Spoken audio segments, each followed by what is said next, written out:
नमस्कार, आवाज इंडिया में आप सभी का स्वागत है। मैं हूं प्रिया। आवाज इंडिया के सभी दर्शकों को बुद्ध पूर्णिमा की बहुत बहुत शुभकामनाएं। खबरों की शुरुआत करते हैं और सबसे पहले नजर डालते हैं हेडलाइंस पर। ऑपरेशन सिंदूर की सफलता के बाद पीएम मोदी का आदेश, कहा अब अगर वहां से गोली चलेगी तो यहां से गोला चलेगा। भारत और पाकिस्तान डीजीएमओ के बीच सोमवार को होने वाली अहम बैठक पर दुनिया की नजर। वहीं भारत में सीज फायर के बाद सीमावर्ती क्षेत्र में स्थिति धीरे धीरे सामान्य हो रही है। भारतीय सेना ने 9 आतंकी ठिकानों को तबाह किया। 100 से अधिक आतंकवादी मारे गए। भारत के तीनों सेनाओं के प्रमुख अधिकारियों ने पाक को दी चेतावनी, कहा पाकिस्तान ने हिमाकत की तो हमारा जवाब भयंकर होगा। अमेरिकी राष्ट्रपति डोनाल्ड ट्रंप के बेटे का दावा, कहा उनके पिता की वजह से दुनिया सुरक्षित। पाकिस्तानी पीएम शहबाज शरीफ ने कहा शुक्रिया ट्रंप। बुद्ध पूर्णिमा के मौके पर आज दुनिया भर में विशेष कार्यक्रमों का आयोजन। शांति का संदेश देने वाले भगवान गौतम बुद्ध को अनुयायी कर रहे हैं नमन। और अब खबरें विस्तार से।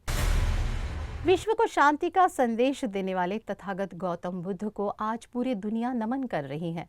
आज बुद्ध पूर्णिमा है, जिसे वैशाख पूर्णिमा भी कहा जाता है। बौद्ध धर्म के अनुयायियों के लिए सबसे पवित्र दिन। इस दिन भगवान गौतम बुद्ध का जन्म, ज्ञान प्राप्ति और महापरिनिर्वाण तीनों घटनाएं हुई थी, इसलिए इसे त्रिसंयोजित पर्व भी कहा जाता है। यह दिन आत्मिक जागृति, करुणा और अहिंसा के संदेश को फैलाने का अवसर प्रदान करता है। बौद्ध अनुयायी इस दिन ध्यान, पूजा, दान और उपवास के माध्यम से भगवान बुद्ध की शिक्षाओं का अनुसरण करते हैं। भारत और पाकिस्तान के सैन्य ऑपरेशन प्रमुख डीजीएमओ आज अहम बैठक करेंगे। इस दौरान सीमा पर संघर्ष विराम को लेकर आगे की रणनीति तय की जाएगी। हाल ही में सीज फायर के ऐलान के बाद दोनों देशों के बीच तनाव कुछ कम हुआ है। सीज फायर के बाद सीमावर्ती क्षेत्र में स्थिति धीरे धीरे सामान्य हो रही है। लोग राहत की सांस ले रहे हैं। देश के प्रमुख विपक्षी दलों ने सरकार से संसद का विशेष सत्र बुलाने की मांग की है। उनका कहना है कि कुछ राष्ट्रीय मुद्दों पर चर्चा करना जरूरी है, जिन पर सरकार जवाबदेह हो। प्रधानमंत्री नरेंद्र मोदी ने अमेरिकी उपराष्ट्रपति जेडी वेंस को साफ साफ चेतावनी दी है कि अगर पाकिस्तान ने कोई हरकत की तो भारत की प्रतिक्रिया और भी विनाशकारी और मजबूत होगी। ये बात रविवार को सामने आई। एक रिपोर्ट के अनुसार भारत पाकिस्तान के बीच बढ़ते तनाव के दौरान वेंस ने पीएम मोदी से फोन पर बात की थी। वहीं दूसरी ओर अमेरिकी राष्ट्रपति डोनाल्ड ट्रंप के बेटे ट्रंप जूनियर ने भारत पाकिस्तान के बीच हुए सीज फायर का क्रेडिट पिता को दिया है। उन्होंने कहा कि स्मार्ट लोग बातचीत की टेबल पर है और अमेरिका की वजह से दुनिया एक सुरक्षित जगह है। इससे पहले पीएम शहबाज शरीफ ने भी ट्रंप की तारीफ की थी। उन्होंने शनिवार को टीवी पर दिए गए भाषण में भारत और पाकिस्तान के बीच सीज फायर कराने के लिए ट्रंप की तारीफ की। भारत के खिलाफ पाकिस्तानी सेना के ऑपरेशन बनियान उन मुर्सूस की सफलता पर देश भर में योम तशक्कुर मनाया जा रहा है। योम तशक्कुर एक उर्दू शब्द है जिसका अर्थ होता है शुक्रिया का दिन। भारत और पाकिस्तान के बीच संघर्ष विराम लागू होने के एक दिन बाद रविवार शाम तीनों सेनाओं ने संयुक्त प्रेस कॉन्फ्रेंस की।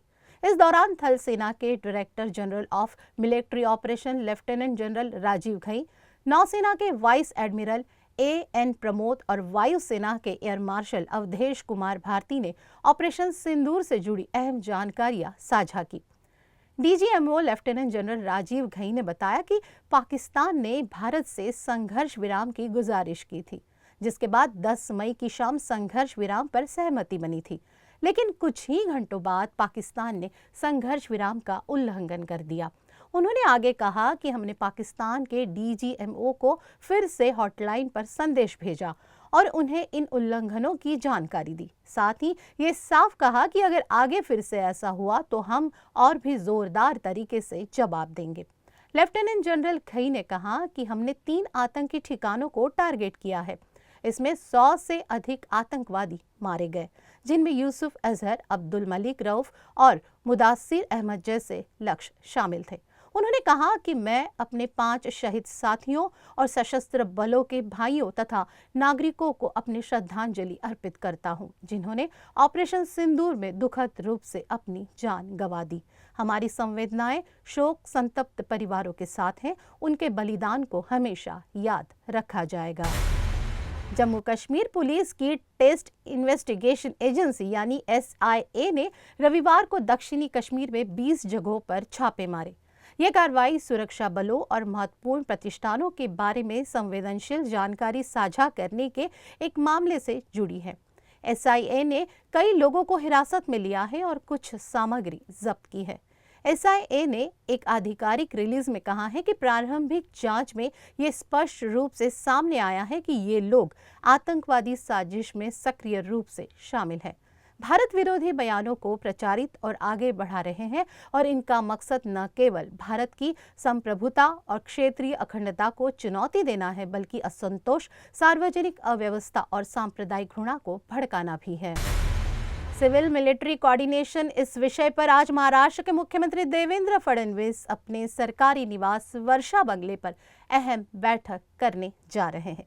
इस बैठक में उप मुख्यमंत्री एकनाथ शिंदे, उप मुख्यमंत्री अजीत पवार, कई अन्य मंत्री और अधिकारी उपस्थित रहेंगे। साथ ही सिविल डिफेंस के DG भी मौजूद रहेंगे।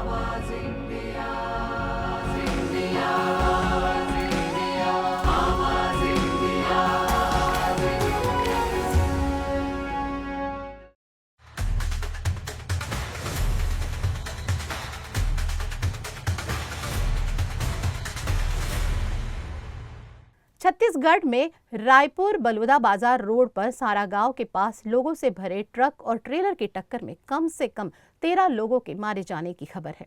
पुलिस ने सोमवार को यह जानकारी दी। इस हादसे में कई लोग घायल भी हुए हैं, जिन्हें तुरंत रायपुर के डॉक्टर BR अम्बेडकर मेमोरियल अस्पताल में ले जाया गया।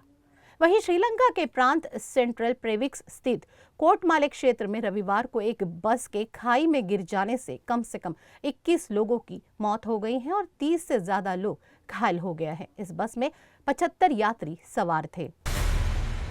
रूस और यूक्रेन युद्ध को लेकर 3 साल से ज्यादा का वक्त गुजर चुका है और अब जाकर दोनों देशों के बीच संघर्ष विराम को लेकर वार्ता होने जा रही है।